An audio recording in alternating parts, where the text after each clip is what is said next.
92% of Commonwealth citizens live in a jurisdiction that criminalises LGBT people in some way.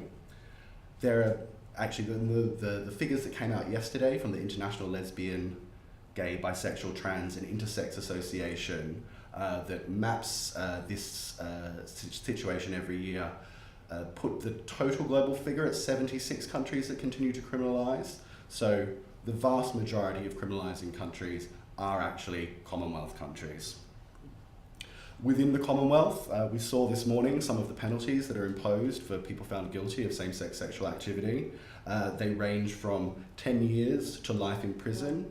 In some parts of the Commonwealth, the death penalty is legally applicable, even though it generally isn't applied.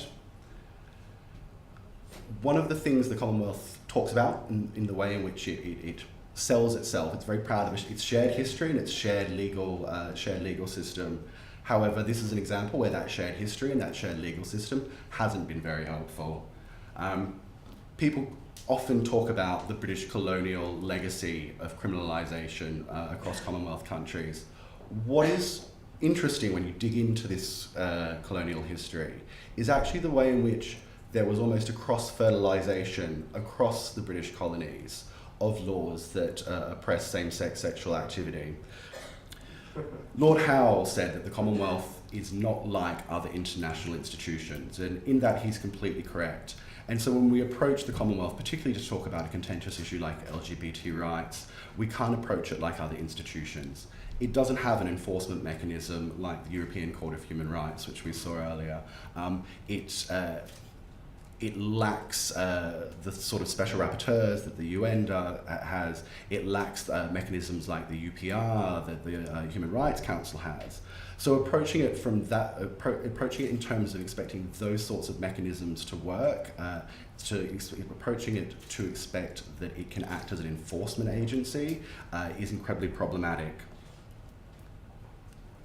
The other challenge is that it's a consensus-based organisation that needs to be responsive to its members. So when you have 41 states that are opposed to the equal rights for LGBT people, that poses particular challenges and makes you work in a particular sort of advocacy framework.